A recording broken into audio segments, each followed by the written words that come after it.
name is Peggy Floyer, and I'm the founder and CEO of SPED Homeschool, and we are excited to be able to share some homeschooling experiences with you who may be new to homeschooling or maybe just considering, should I be homeschooling a student who struggles?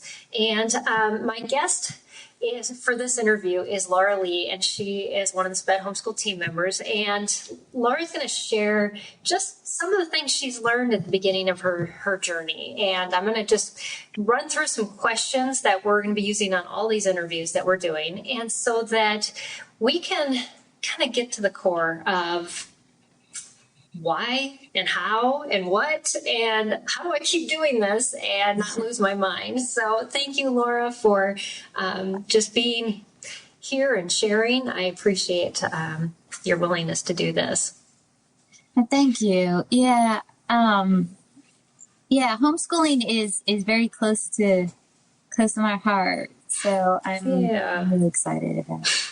So I thought before we get started, if you could just tell us a little bit about you and your family so we can kind of get to know you. And so those that are watching can maybe, cross things that are in their stories with your story.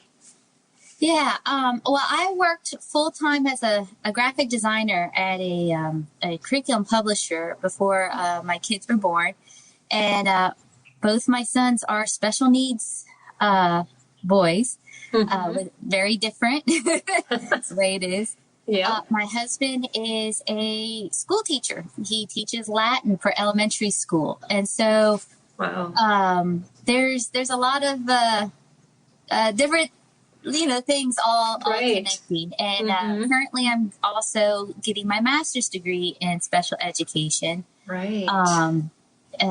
Just to help me teach my own children. I have other dreams, but that's been the main thing in getting the master's.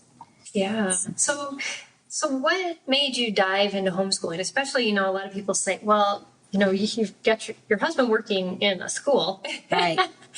And you had a career. And so what were the big tugs that kind of moved you in that direction? Well, when my husband and I were first married, I had wanted to homeschool. I had a bad school experience myself. I was picked on quite a lot. And I found out in college that I was dyslexic. And so that had not been discovered throughout school. And so it was always about work harder. And no matter how hard I worked, I couldn't get those A's. But I did make it through school, even with that dyslexia. So it was pretty mild. But still, if I had the support, if I had it would have been different. And my husband had a great school experience. So we had thought, well, we're going to have genius kids anyways. We're going to homeschool. I was working at this curriculum publisher. I had a whole schedule of, they were going to learn Latin. They were going to learn Greek. They were going to be in soccer. They were going to be chess. I had the whole kindergarten through 12th grade already planned out. Right. What curriculum I was going to use and everything. And then my oldest was born extremely premature, a micro preemie, at 23 weeks, and he was 1 pound 9 ounces. And he seemed to overcome those difficulties actually pretty well. There was a lot of doom and gloom when he was born about him having severe disabilities. He actually, it was a miracle. He came through it pretty well, but his language development was not normal. It was not typical. And he learned to speak, and he could say all these things very clearly, but he couldn't answer the question of what's your favorite food? What's your name? How old are you? So at 5 years old, I could ask him the questions and he just couldn't answer. He could copy and repeat things from television shows, from videos. He could count to 100. He could actually sight read words. He couldn't answer a question. Wow. A single, what is that? He couldn't answer. So we had a push to get the pediatrician to give us a referral to a speech therapist. And found out that he had autism. And then later that year, we also discovered that he had visual impairment, retinopathy of prematurity. And so at first I was thinking, well, I need to send him to school because I don't know how to teach this. Right. But then he developed a phobia of other children. Just another child walks in the room and he was curled up in fear on the ground. So it was like, well, we can't send him to school because he's just going to be frozen in terror the whole time. So it was kind of like we went from homeschooling to not homeschooling to homeschooling to so finally we had to do homeschooling. And so all my plans from going from kindergarten to 12th grade with Greek and Latin and all just went out the window. Yeah, it was an adventure that first year. So. Yeah.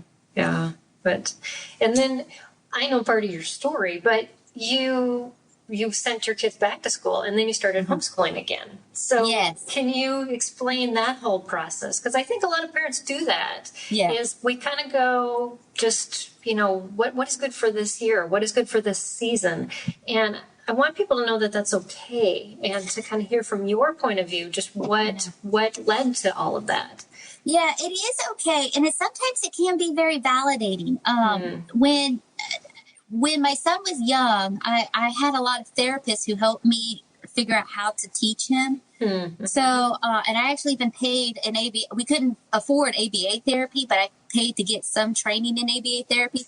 So I was able to make it through those beginning years with advice from therapists, because a lot of those beginning years are about reading and talking and writing and just very core skills. But once I got to second grade, I was like, I don't know how to do any more than this. I got to a wall where I was like, how do I teach him farther? I don't know. And then I had my pregnancy with my youngest son, and I had to be on bed rest. And so my husband just got his job at the school. They were encouraging us that they had a great SPED department, which they did. They had a good SPED department. I was very impressed with the teacher. So we decided, because I was on bed rest and because I didn't know what to do, that we'd put him into school. Well, it turns out they actually knew less of what to do than I did, because he is very complex. And every child, every disability is unique. I'm learning that with my master's. You get one child with autism, it's one child with autism. Their version of autism is different than another version of autism. Same with Down syndrome, same with cerebral palsy. So when it comes to disability, the way it manifests is unique. And the school was not able to really understand his particular version of it, especially with the visual impairment, because he wasn't able to say, oh, I can't see that. So they assumed that he could see it because he couldn't say that.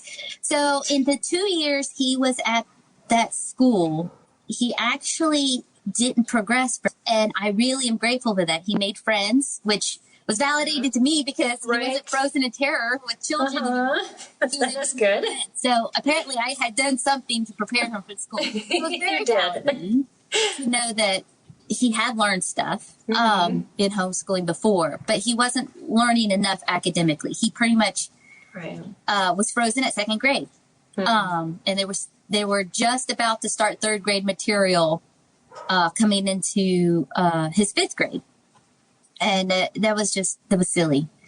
My youngest was born, and he was born deaf. And so that was the reason why we ended up doing a second year, to give it a second try, because I had doctor's appointments, therapy appointments, and surgeries for cochlear implants. And I was like, I still can't do it. And I think that's fine for parents to know, because there are skills that you learn in a school environment. And it's never too late to catch up. That's another thing that I've had to tell parents of special needs kids over and over again. It's never too late. I hear, oh, they're so behind. It's never too late. With the focus attention, when you go back to homeschooling, that focus attention, they can catch up. And my son is catching up back to grade level. It is possible. And so you just do what you have to do. And but I'm grateful going back to homeschooling, because both my sons are interacting with each other. God put them in the same family for the right reason. My son, who's deaf, hears my oldest saying, "What's that? What's that? What's that?" He always hears everything. He hears everything that's outside, down the road, up in the, the airplane. He hears everything. And he is actually training my youngest son to use his cochlear implants to hear, what's that? What's that? What's that? Because they want him to hear the dog outside. They want him to hear, because they want his world of hearing to expand. So they actually end up being therapies for each other. Wow. My oldest son has to get used to interacting with a younger, more delicate person, and having some social skills and learning to read his expressions of when is he happy, when is he sad, when do I stop, when do I... They help each other. And so social skills are not just other people outside the family. It is also the family itself. So I'm very happy with homeschooling them again. That's awesome. I love that perspective. And yes, that's amazing how we're given the right kids for each other, for us and for them. And so, yeah, that's great. You know, a lot of parents who start homeschooling, they get a lot of advice. Maybe advice they've asked for, and maybe not. When you started homeschooling, whichever time, or even was considering, what do you consider the best advice you were given? Well, the best, it's kind of actually become my mantra.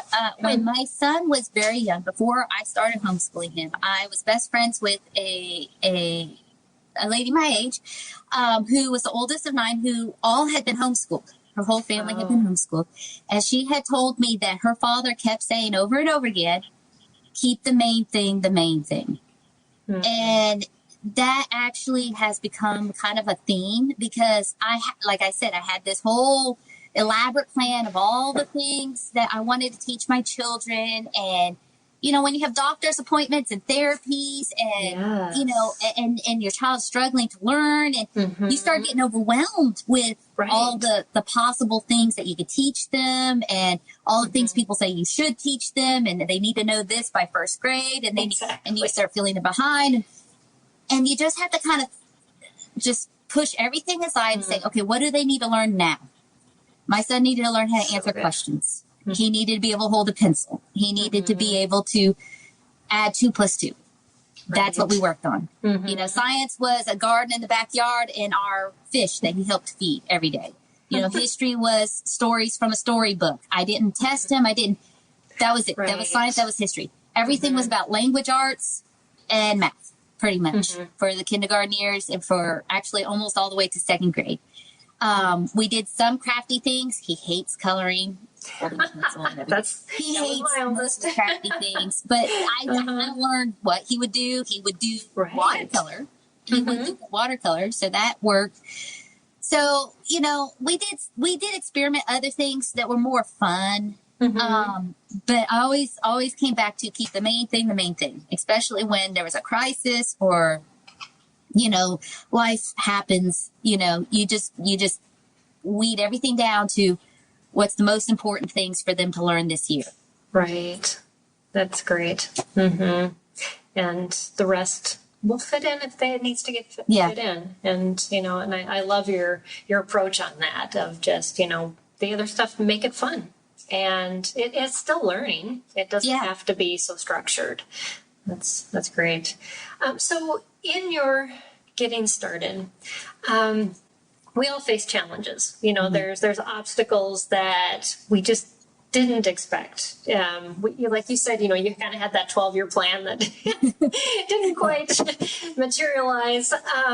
But what was the biggest challenge you think you faced, either your child, your family, with starting your homeschooling journey, and how did you overcome that? Learning about what autism was and how to teach that was huge. And there are so many books and resources out there. It is, at first, like, when I would go and talk to people and ask them questions, a lot of times they would just look kind of blankly at me when I'd ask these questions. And maybe it was because I wasn't able to articulate the questions right or whatever. But just that steep curve of learning, how do I teach my child? Right. When he can't answer questions, he can't do these, like all the activities in the curriculum, you know, how do I weed through all of that? And there are just, I would encourage parents, just keep pushing for information, keep researching, because there are books out there. You can get interlibrary loans. I actually checked out college textbooks on autism to find out what is this. And one of the things that helped me was something called pivotal response therapy. You hear a lot about ABA, which is useful. But pivotal response was actually more useful to me because it was talking about the key skills that open the door for all other skills. So you focus on foundational skills like asking questions. You know, that opens the door for reading comprehension questions and history questions. And so that's the skill. So we would actually have flashcards that said, "What is your name?" And I'd say, "My name is," you know, and my son's name. And then he would say it back to me, and we would drill these questions. How old are you? I am 5 years old. And for the next 2 years, he kept saying he was 5 years old. But we were getting there. You know? We would drill these questions, or I'd push him around on his bicycle, and I'd say, "What is that?" "That is a fire hydrant." "What is that?" "That is a door." "What is it?" He has conversation now. I mean, the thing is it did actually, at first I thought he's going to be like this for the rest of his life. It's not like that. When I was reading books, people learn their whole life. And they may take them longer. They may be learning into their 20s. Good point. You know, or even their 30s. But they learn their whole life. And you get these therapists who act like, well, if you don't do it now, they'll never change. Right. They learn more at the younger age. It is good to do it at a younger age, but don't feel desperate. You know, I started feeling desperate. Great advice. Yes. But they learn their whole life. And so the biggest challenge was learning how to teach with that disability. But there are tools out there, you know, just keep pushing to find them, because it is unique for each child too. Like one child with autism is not going to learn like the other child with autism. There are tools that work for everybody, but it's a lot of trial and error. It's a lot of researching. It's a lot of asking questions and pushing. Sometimes people just give you the first thing that are on their head, but if you keep asking, a lot of times they'll find something. I've had people say, you know, you keep asking about this one thing, and there was this website that came in my email. It's because that question was there. You know, I kept saying, well, how do I teach him math? Every time I bring out manipulative, he's completely distracted. I can't teach him math. And then I got some answers from therapists. So just keep pushing for those questions and those answers. It's tiring. It's exhausting, but the answers are there. Yeah, I love that advice. That is so, so good. And parents need to hear that, because it seems like every time they come to us, they're saying, well, what's the right curriculum? And it's like that curriculum is going to change their lives, change their child's lives. And yet, you've said it over and over again, your child is unique. And I love that message, because it isn't as simple as just getting the right curriculum. And you have to know your child. And that was what makes you your son's best teacher. Yeah. It's so true. So, you know, a lot of times we come into homeschooling and with misconceptions of just how do we effectively teach to the needs of our child? And I think you've already answered quite a few of them. But what advice do you have for other parents who really struggle in this area of, you know, I've got to let something go? And how do I do that? How do I let go of these things that either the school system has taught me is true, or society has said this is how my child is going to function, or somebody tested my child and said this is all they're ever going to achieve? How do you move beyond that? Yeah, it's there's a bit of stubbornness you have to have. I mean, it's just to be so true. Even blind stubbornness. You get school teachers who think that parents are in denial, but parents are supposed to be your child's cheerleader. You're supposed to see the potential. So, you know, if they say your child will never advance beyond a 3rd grade or 8th grade level, you're supposed to have blind optimism. That is part of your job as a parent. So, you know, it's hard though. It's discouraging when my son has bad days and thinks it's never going to change. It's going to just be like this forever. But then there are days that he has such great days and he achieves so much. And you see those flashes of brilliance that are just like, there's so much potential, and you have to hold on to those. To learn what to what to teach or how to teach. There's a lot of things that teachers are stuck with that's actually 20 years old. And they circulate in the homeschool world too a lot, like the timed readings. Research actually used to say, well, a child needs to eventually get to 300 words per minute to read, to read like an adult. Research now says that the average adult doesn't even read faster than 250 words. And there is actually a lot of research that's showing that these timed reading things they're not very useful. The thing that's useful is, do they understand what they're reading? Exactly. And when my son wasn't able to answer questions, a lot of times they'd say, oh, he only has a, first grade reading level or, very basic reading level. But he could decode a word for sixth grade because he couldn't answer questions. So you have to follow your instincts on that. Right. Is he actually understanding? Can he replicate it on a felt board? Can he replicate it on a timeline? So there's a lot of things where the research may say one thing, but you as a parent can kind of see, do they actually understand? Right. And it's okay to say, well, this research is not true. Because it's actually, I love that. To be honest, a lot of this research is not very old. SPED laws in the U.S. came about in the 70s. Yeah. A lot of the research on how to teach special needs kids is very, very new, very, very recent. It's okay to follow your instinct to be like, with my child, he's just going to do everything slow. If I do a timed reading, it's really not going to show me anything because he does everything slow, Yeah. So it is okay as a parent to follow your instincts on, are they learning this? Can they somehow demonstrate that they have learned this? Whether it doesn't have to be verbally. It can be through a matching thing. It could be through a Velcro board. I do agree with testing, but not necessarily a written worksheet test. It is good to have a child demonstrate what they know, but you both know, do I remember what I learned, Yes. So I do actually believe in testing like once a week, once a month, whatever, to know what they know and for them to know what they know.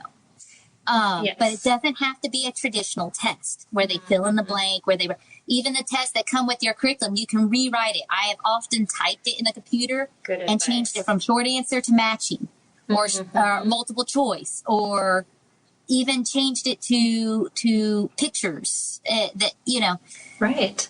Just follow the instincts because you know when your child is learning. You do know.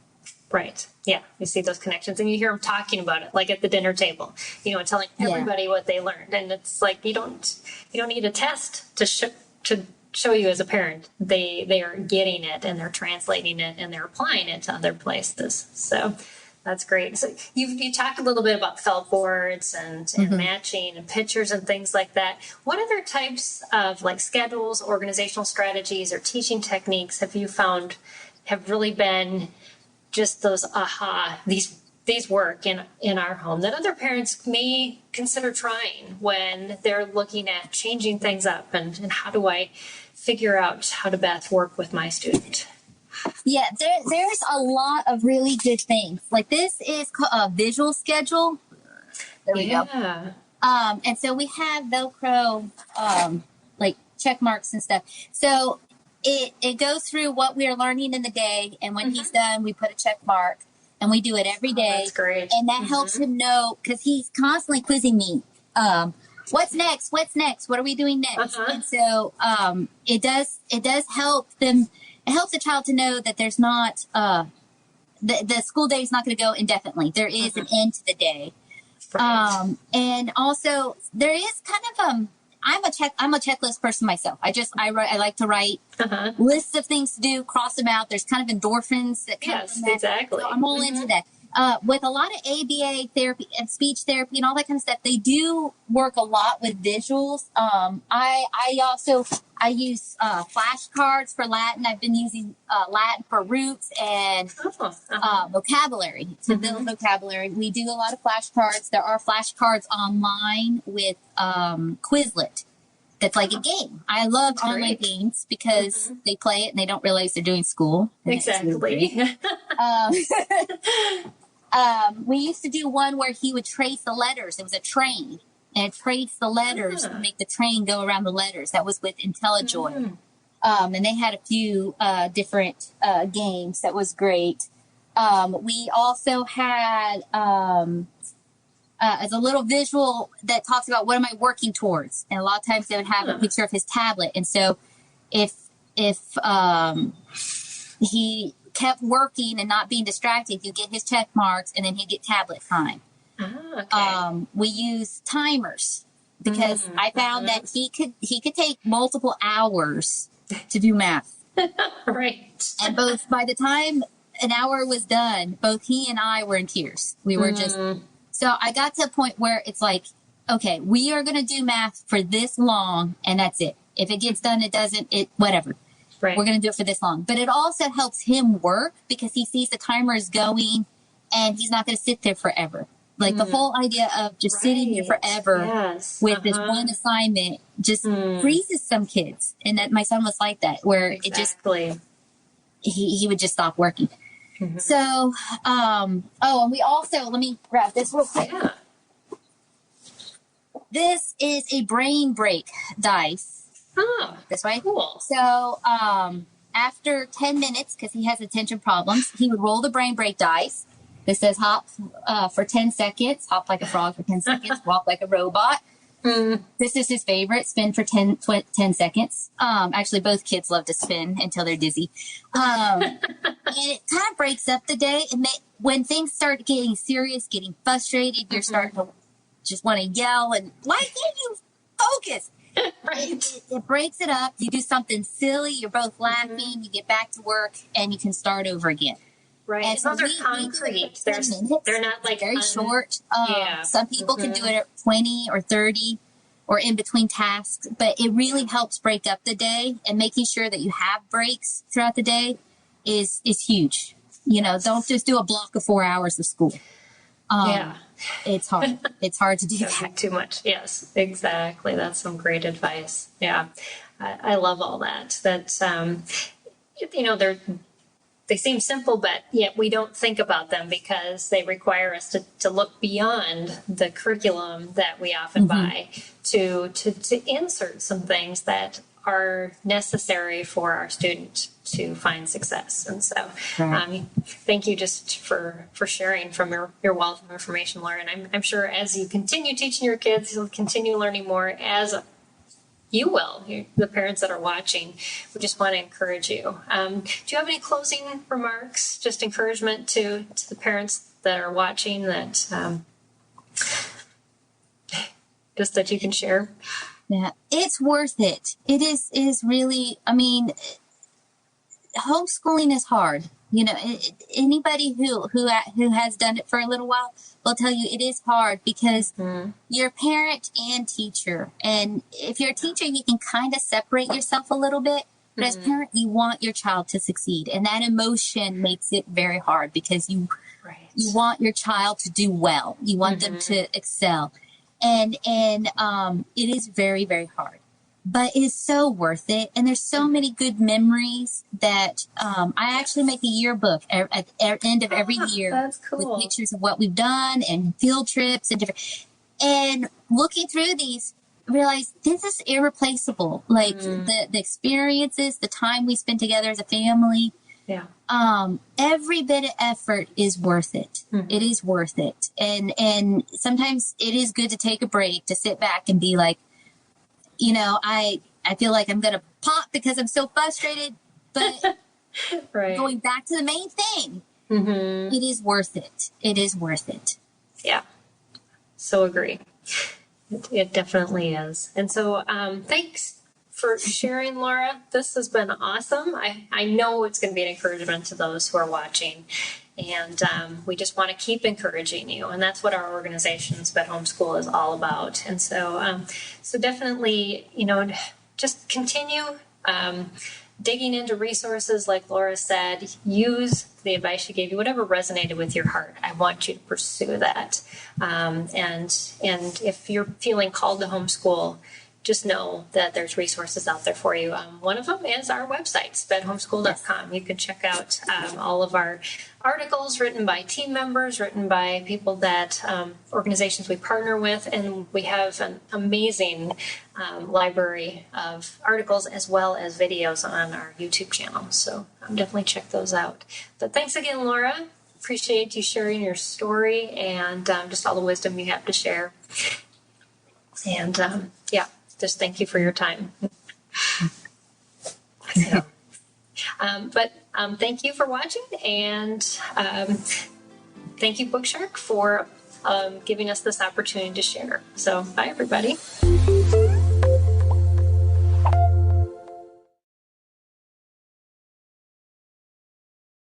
Hello, this is Dr. Doug Groothuis, host of Truth Tribe, where we seek the truth through reason and evidence about what matters most. And we are not tribal, since truth is for everyone. Please join me at the Truth Tribe as I discuss the reasons for Christian faith, the Christian worldview, and moral issues such as abortion and gender ideology. To listen now, go to lifeaudio.com or search Truth Tribe on your favorite podcast app.